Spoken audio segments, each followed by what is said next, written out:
Matemática, 10º ano, ensino médio, são 2 dos níveis abrangidos por esta aula.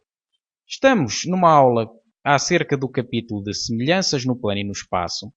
Vamos definir critérios, vamos definir semelhança de objetos no plano e no espaço, portanto objetos de uma forma geral, e falar dos critérios de semelhança de triângulos. Se gostar da aula, não se esqueça de fazer like. Definição e critérios de semelhança. Nesta secção, vamos falar de semelhanças de objetos no plano e no espaço. Do ponto de vista intuitivo, dizemos que dois objetos são semelhantes quando são geometricamente iguais ou um é uma ampliação do outro. Portanto, geometricamente iguais significa, em termos práticos, que são cópias um do outro exatamente com o mesmo tamanho e feitio, digamos assim, de forma intuitiva. Mas se um for uma ampliação do outro, também se dá o caso de termos objetos que são semelhantes. Em duas figuras semelhantes, há a característica de os ângulos correspondentes são geometricamente iguais e os lados correspondentes proporcionais. Vamos ver o que significa isto em termos práticos. Temos aqui um exemplo. Portanto, é um exemplo claro de dois triângulos que são semelhantes. Portanto, um é uma ampliação do outro. O triângulo da direita é uma ampliação do triângulo da esquerda. Portanto, note-se que os triângulos não são geometricamente iguais, porque têm lados com tamanhos diferentes. No entanto, este tracinho ser igual a este tracinho significa que estes dois ângulos são iguais. Este ângulo e este também são iguais, assim como o ângulo C e o ângulo F são iguais. E o que significa, então, a característica dos lados correspondentes serem proporcionais? Significa que verificam esta dupla igualdade. Ou seja, os lados correspondentes vão ser proporcionais. A distância entre A e B é igual, ou se quisermos, o lado AB a dividir pelo lado correspondente, que é o lado DE, vai ser igual ao lado AC sobre TF, é o que temos aqui, e passa-se o mesmo com BC e EF. Portanto, serem proporcionais significa que o quociente entre eles, o quociente entre lados das medidas de lados correspondentes, dá sempre a mesma constante. E essa constante tem nome. Esta constante denomina-se por razão de semelhança entre os dois objetos. Neste caso, os objetos são triângulos, mas naturalmente que esta definição estende-se a qualquer outro tipo de objeto. Não tem que ser um polígono. Pode ser um objeto qualquer. E, portanto, chamamos razão de semelhança de dois objetos ao coeficiente de ampliação-redução que transforma um no outro, portanto, quando os objetos são semelhantes. No caso presente, temos que a razão de semelhança é igual a AB sobre DE, portanto, basta-nos considerar o quociente das medidas de dois lados, que correspondem um com o outro, porque os outros quocientes são iguais, e, portanto, este R vai ser a razão de semelhança do triângulo da direita para o da esquerda. Portanto, note-se aqui que há aqui uma troca. Portanto, é da direita para o da esquerda e nós começamos com o lado do triângulo da esquerda, que é o AB, e só depois é que vamos para o da direita. Portanto, o que é que isto significa em termos práticos? Agora vamos pensar se estará bem ou se trata de algum lapso. Portanto, repito, nós falamos de razão de semelhança do triângulo da direita para o da esquerda e temos o quociente entre a medida do lado da esquerda sobre a medida do lado da direita. Portanto, a razão de semelhança daqui para aqui e dividimos este lado por este. Ora, vamos ver em termos práticos. O AB sobre DE dá claramente um número inferior a 1, porque a distância entre A e B é menor que a distância entre D e E. Portanto, e numa fração, se o numerador é mais pequeno que o denominador, e são ambos positivos, naturalmente que vamos ter uma fração, vamos ter um número inferior a 1. Portanto, se é um número inferior a 1, vai-se tratar de uma redução, não de uma ampliação. Ora, se é uma redução, vamos ver o que é que aqui diz. Razão de semelhança de DEF do triângulo da direita para o da esquerda. Ou seja, para passar do triângulo da direita para o da esquerda, nós temos efetivamente uma redução. Portanto, fica aqui a nota que há esta situação de se fazer a razão de semelhança ao contrário. Mas seja como for, numa situação concreta, nós temos sempre que pensar se trata de uma ampliação ou de uma redução. Uma ampliação tem que ter uma razão de semelhança superior a 1. Uma redução tem que ter uma razão de semelhança entre 0 e 1. Portanto, é assim que nós conseguimos ver, mas que fique já este reparo e essa recomendação de cautela. No caso dos triângulos, temos que dois triângulos são semelhantes se verificar qualquer uma das três situações seguintes. Ora, esta situação identifica-se, portanto, estes triângulos são todos semelhantes, o triângulo de cima é sempre semelhante ao de baixo, temos aqui três cópias de triângulos de situações semelhantes, só que os motivos para justificar a semelhança são diferentes. Ora, neste caso, estar aqui um traço neste lado e um traço neste lado significa que os lados são correspondentes. Aqui dois traços neste lado e aqui outros dois neste lado significa que é estes dois que são correspondentes. E aqui dois traços neste e dois traços neste significa que são correspondentes. E, portanto, o que é que se passa nestes dois triângulos? Passa-se que os três lados de um são proporcionais aos três lados do outro. Ou seja, esta medida a dividir por esta é igual a esta medida a dividir por esta e é igual a esta medida a dividir por esta. Portanto, é este um dos critérios que nós utilizamos para justificar a semelhança de dois triângulos. É claro que para utilizar este critério tem que nos dar dados no problema que nos permitam fazer esta afirmação. E pode-se identificar simplesmente pela sigla LLL. Portanto, é o critério lado, lado, lado. Portanto, são os três lados que são proporcionais, facilmente identificável com esta sigla. Ora, agora temos outra sigla, LAL.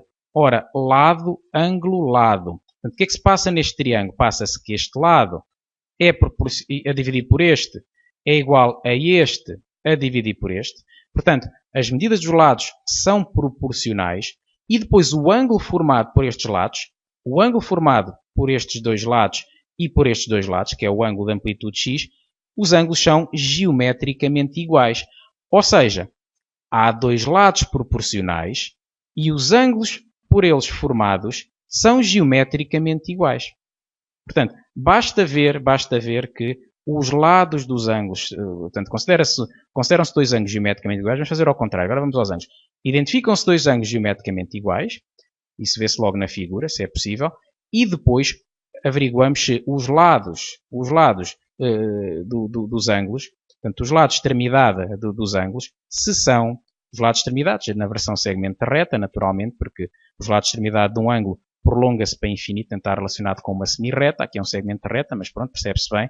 Se os lados de extremidade do ângulo são diretamente proporcionais. E, portanto, a sigla é o LAL, lado, ângulo, lado, como já foi dito. Terceiro e último critério de semelhança é o AAA. Portanto, tem a ver com ângulos. Ora, o que nós temos aqui é que o ângulo com vértice A é semelhante ao ângulo com vértice A', e o ângulo com vértice B é semelhante, eu disse semelhante, mas digo geometricamente igual, que ainda está, que é de facto o que queria dizer. Portanto, o X, o ângulo com vértice A' e com vértice A, os ângulos são geometricamente iguais e os ângulos com vértices B e B' são geometricamente iguais. Ora, o que é que se passa? Passa-se que o terceiro ângulo será obrigatoriamente também geometricamente igual ao terceiro ângulo do outro triângulo, uma vez que nós sabemos que este ângulo tem de amplitude 180 menos x menos y. Portanto, sabemos que a soma dos três ângulos internos de um triângulo mede 180 graus. A soma é igual a 180 graus. E por isso é que se escreve, em vez de AA, porque era ângulo-ângulo, escreve-se AAA. Portanto, tem três ângulos geometricamente iguais. Portanto, uma consequência direta de haver dois ângulos geometricamente iguais é haver três. Portanto, mas nós basta-nos apenas verificar dois, porque o terceiro já se sabe que obrigatoriamente será. Portanto, a sigla que vamos utilizar é AAA, mas admite-se que se fala apenas na sigla AA, porque identifica também bem a situação. E, portanto, o que é que se pretende com estes critérios? Note-se que nós podemos encontrar triângulos em muitos sítios, portanto, até em objetos tridimensionais. E é o que vamos fazer nos exemplos que seguem. Portanto, mesmo em objetos tridimensionais vamos obter triângulos e depois, utilizando estes critérios, vamos justificar a sua semelhança e obter com isso soluções de determinados problemas relacionados com áreas, volumes, com perímetros, com o que for necessário relacionado com medidas.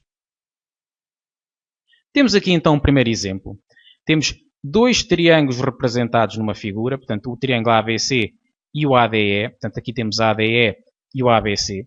Portanto, vê-se que um é uma ampliação do outro, portanto do ponto de vista intuitivo, o triângulo ABC é uma ampliação do triângulo ADE e dão-nos aqui algumas medidas, dizem-nos que o AB é 4, que o BC é 3, que o AD é 2, portanto dão-nos o AB, dão-nos o BC, dão-nos o AD, que é 2, e agora queremos justificar que os dois triângulos são semelhantes. E depois então de justificar a semelhança, que nós até intuitivamente conseguimos ver, queremos determinar o comprimento entre a distância entre D e E. A primeira coisa que devemos fazer quando nos dão as medidas de um objeto por escrito é escrever logo diretamente na figura. Recomendo que o façam a lápis, precisamente essas medidas, que é para conseguir ver melhor, raciocinar melhor e não estar preocupado com coisas básicas como a leitura de texto para tirar medidas. É muito mais fácil escrever na figura e assim todo o nosso esforço que se segue vai se limitar ao raciocínio. E, portanto, como é que nós vamos provar que os triângulos são semelhantes? Ora, havia um critério que foi apresentado atrás, que era o critério que falava se houvesse dois ângulos geometricamente iguais, tínhamos garantida a semelhança.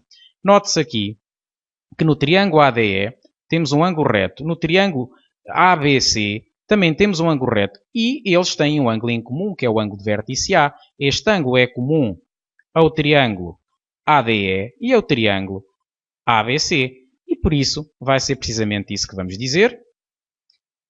Ora, dá-se o caso de, como o ângulo BAC, ora, BAC, portanto é um ângulo com vértice em A, é igual ao ângulo DAE, geometricamente igual, portanto DAE,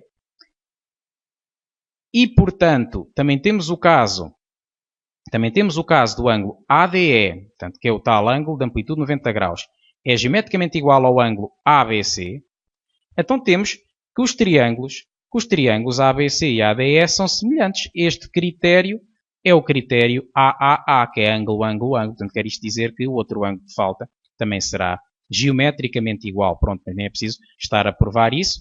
Basta apenas falar de dois ângulos, porque o terceiro será obrigatoriamente igual como consequência dos outros dois serem iguais. Portanto, está aprovada que a linha A de justificar que os dois triângulos são semelhantes.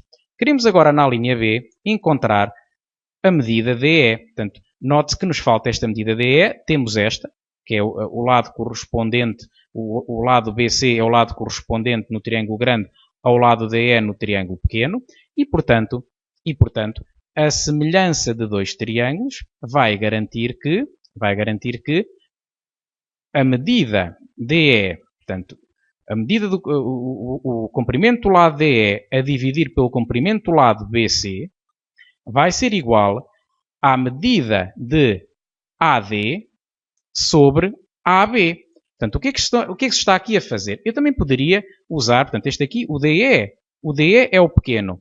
O BC é o grande. Ora, pequeno deste triângulo está para grande do outro, assim como pequeno do triângulo pequeno está para o lado correspondente no triângulo grande. Portanto, está pequeno, grande, pequeno, grande. E porquê é que eu escolhi o AD e o AB e não escolhi o AE e o AC para fazer isto? Porque o AE e o AC, como estamos a ver, não temos elementos, não temos medida de comprimento destes segmentos da reta, destes lados, portanto, e por isso não podemos, apesar da igualdade que eu utilizasse, que eu escrevesse, podia estar bem, mas não me ia dar proveito nenhum no sentido de resolver o problema. Por isso, cá temos então o AD é 2, o AB é 2 mais 2, que é 4, e agora é só substituir.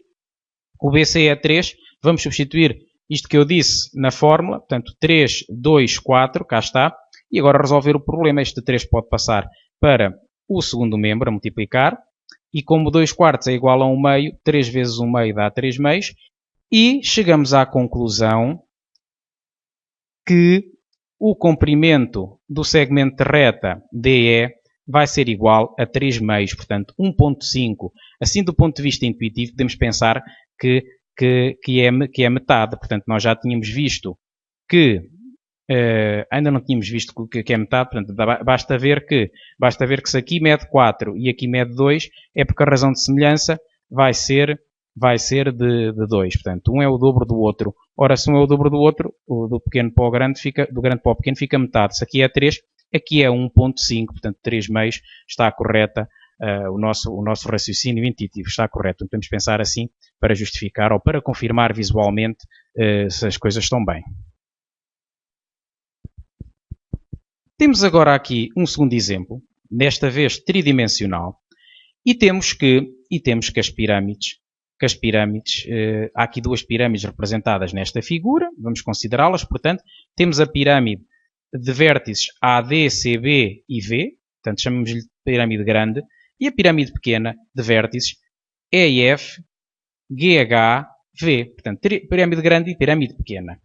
E sabe-se que a pirâmide maior tem a altura igual a 12, portanto a distância deste vértice ao centro desta base, uma vez que se diz que as pirâmides são quadrangulares regulares, significa que tem esta propriedade em particular de o vértice projetado na base fica no centro da base, que é um quadrado, e portanto a área da base diz que é 64, portanto a área desta base é 64, bem como é um quadrado, só pode resultar de 8 vezes 8, ou seja, o lado mede raiz de 64, mede 8, já vamos escrever isso, foi só uma observação. A pirâmide menor tem metade da altura, portanto tem metade da altura. A distância deste vértice ao centro desta base é metade, portanto é 6, aqui é 12, ali é 6, e queremos saber o volume da pirâmide menor, o volume desta pirâmide mais pequena. Bom, vamos a isto. Para saber o volume da grande, portanto, recorde-se que a forma do volume de uma pirâmide é 1/3 da área da base vezes a altura. Portanto, basicamente o que nós precisamos é da área desta base, a altura já temos, que é 6, ainda há pouco disse, portanto, vamos trabalhar então no sentido de encontrar a distância de F a G, que é igual à distância de G a H, portanto, a medida do lado do quadrado, que é a base da pirâmide menor. Portanto, para fazer isto, vamos utilizar naturalmente a semelhança de objetos, neste caso tridimensionais. Observa-se bem que a pirâmide pequena é uma ampliação, ou melhor, uma redução da pirâmide grande, ou se quisermos a pirâmide grande é uma ampliação da pequena. Portanto, elas têm a mesma forma, mas para o justificar podemos utilizar a semelhança de triângulos. Ora, como é que vamos fazer a semelhança de triângulos? Nós aqui temos este triângulo que representamos na figura, portanto, é formado pelo vértice da pirâmide, pelo vértice que resulta da projeção na base da pirâmide maior do vértice V, e depois então vai aqui ao centro deste lado BC. Vamos aqui passar o triângulo para o lado, temos este triângulo, e agora aqui vamos escrever as medidas que nos são dadas. Portanto, é-nos dito que a altura da pirâmide grande é 12, portanto a distância de V a este ponto aqui em baixo é 12. A outra tem 6, portanto vou pôr aqui 6. Este lado eu desconheço, é este que eu pretendo saber. Ora, se eu sei este, naturalmente com o lado FG mede o dobro. E depois 4. De onde é que veio este 4? Ora, note-se que, tendo em conta que o AB ao quadrado é 64, portanto, como nos dizem que a área da base é igual a 64 cm², ora, a área da base é AB vezes AB, ou se quisermos AB vezes BC, mas como o BC é igual ao AB, portanto é AB vezes AB, que é AB ao quadrado, de onde sai que o AB é a raiz quadrada de 64, que é 8. Note-se que eu aqui escrevo mais ou menos 8. Agora, nós sabemos perfeitamente que uma distância tem que ser positiva ou nula, mas vamos escrever, mas então se eu pusesse aqui um 8, já não poderia utilizar aqui o equivalente. Portanto, o AB ao quadrado é igual a 64, é equivalente a ter o AB igual a mais ou menos 8. Nós devemos sempre escrever mais ou menos 8. Depois, se escolhemos apenas o 8 devido ao contexto da medida de um segmento de reta, isso aí já é outra história, portanto, mas aqui temos que pôr o equivalente. Agora sim, claro que vamos trabalhar naturalmente apenas com o 8. Ora, vamos prosseguir com isto. Se o AB mede 8, é claro que esta distância aqui é 4 e, portanto, está justificado o facto de aqui ser 4. O que temos agora de seguida é que denotar por x o lado que nós pretendemos saber, portanto, já foi dito que é isso que se pretende, e por isso, vamos ter aqui o x para determinar.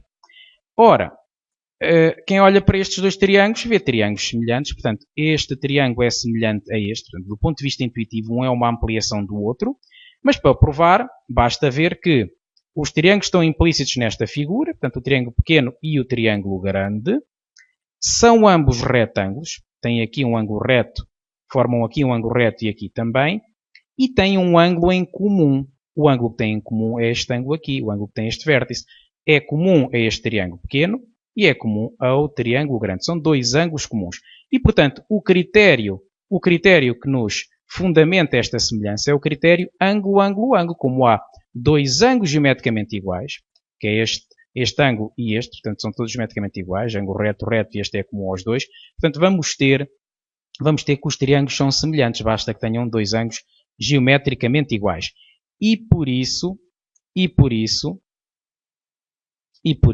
vamos ter que os lados são diretamente proporcionais. Vamos ter que x sobre 4, portanto, este lado corresponde a este, o pequeno sobre o grande, vai ser igual ao 6, que é o pequeno, sobre o grande, que é 12.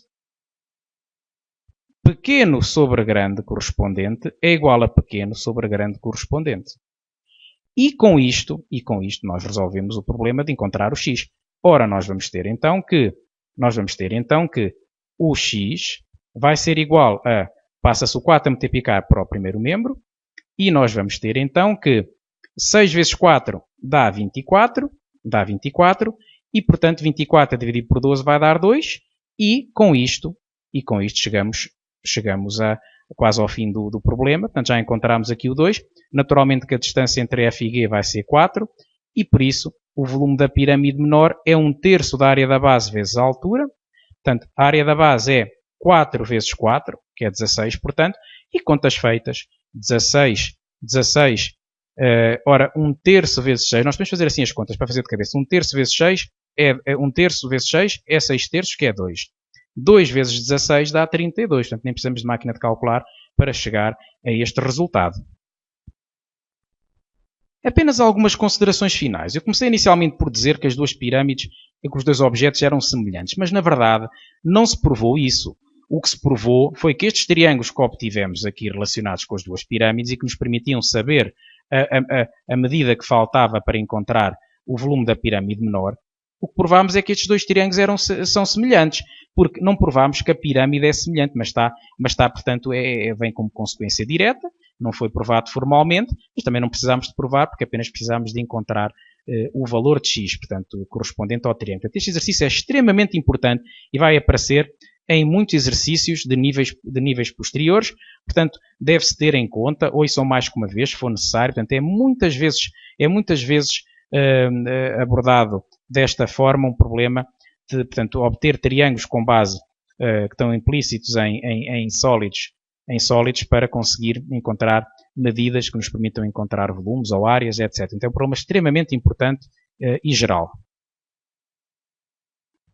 Vamos a um terceiro exemplo, também ele importante no sentido de ser muito frequente este tipo de semelhança de triângulos. Portanto, os triângulos ABC e CDE eu já adianto que são semelhantes, portanto, mas é isso que se vai pretender provar, que são semelhantes, e depois encontrar a medida de um dos lados. Portanto, porquê é que eles serão semelhantes? Ora, em termos de aspecto, vê-se bem que sim. Um tem a mesma forma que o outro, o da direita é uma redução do da esquerda. Ora, mas nós temos os critérios que nos permitem fazer isso. Dá-se o caso de este ângulo e este serem geometricamente iguais porque são verticalmente opostos. Portanto, isto é um conhecimento geral de anos anteriores. Ângulos verticalmente opostos são geometricamente iguais. Portanto, já temos um. E note-se que os lados adjacentes ao ângulo, os lados de extremidade do ângulo, portanto, se forem diretamente proporcionais, nós temos um critério que nos vai ajudar a provar a semelhança. Ora, acontece que vai ser precisamente isso que vai acontecer. Ora, vamos a isto. Temos então que o ângulo BCA é igual ao ângulo DCE. Ora, vamos ver. BCA é este ângulo aqui. É semelhante a DCE. Cá está então. E os lados adjacentes são diretamente proporcionais. Ora, quais são os lados correspondentes? Ora, vamos aqui pensar, para ver os lados correspondentes, para nos orientarmos, o maior ângulo do triângulo é este aqui. O lado que lhe é oposto é o 8. Aqui o maior ângulo é o D, o lado que lhe é oposto é o 4. Ora, então temos que este lado, que mede 8, corresponde a este, e naturalmente que ao 7, ao lado que mede 7, corresponde o 3.5, naturalmente. Ora, assim consegue-se ver, consegue-se identificar os lados que são correspondentes de uma forma simples, procurando o maior ângulo e vendo qual é o lado que lhe é oposto. Ora, então temos que 8 sobre 4, este sobre este, é igual a 7 sobre 3,5. E, portanto, 8 sobre 4 é 2, 7 sobre 3.5 também é 2, e então vamos ter a situação de ângulos geometricamente iguais e os lados que lhes são adjacentes são diretamente proporcionais. Podemos concluir, então, que o ABC e DEC são semelhantes. É o critério LAL. Lado, ângulo, lado. Critério LAL. E a razão de semelhança vai ser, portanto, 2. Ora, se é a razão de semelhança 2, há de ser a razão de semelhança do triângulo pequeno para o grande. Portanto, é óbvio, é do pequeno para o grande para ser a ampliação. Por isso, nós vamos ter que AB sobre DE é igual a 2. Portanto, o AB, que conhecemos, sobre o lado correspondente que pretendemos conhecer, note-se que se pede o DE, vai ser igual a 2, que é a razão de semelhança. E por isso, como nós conhecemos o AB, vamos colocar no lugar do AB o 2.8, é-nos dado na figura, e por isso, agora é só resolver o problema. Pode-se passar o 2 a dividir para debaixo do 2.8 e o DE passa para o segundo membro. E vamos ter então que 2.8 sobre 2 é igual a DE. E com isto, 2.8 dividido por 2 é igual a 1.4. E com isto vamos ter que o DE vai ser igual a 1.4, a distância entre D e E. Cá temos então o comprimento do segmento de reta DE, ou se quisermos a medida do lado DE, é igual a 1.4 cm. Portanto, o comprimento aqui que nos faltava. Do ponto de vista intuitivo, este triângulo para este está relacionado com o dobro das medidas. Ora, 4 passa para 8, 3,5 passa para 7, ou se quisermos de 7 passa para metade, que é 3,5, ou 8 passa para 4, que é metade, e aqui é 2.8 passa para 1.4, que é metade. Nós podemos confirmar visualmente as coisas desta forma para detectarmos possíveis erros, naturalmente. Não é? Se não tiver em consonância, é porque alguma coisa está mal e, portanto, neste caso, confirmou-se tudo, é porque ficou resolvido da forma correta. Recomendamos agora que se pratiquem estes conceitos, resolvendo a ficha de semelhanças no plano e no espaço correspondente à aula 1, definição e critério de semelhança de triângulos. Depois de o fazerem, estou certo que estão aptos para passar à fase seguinte.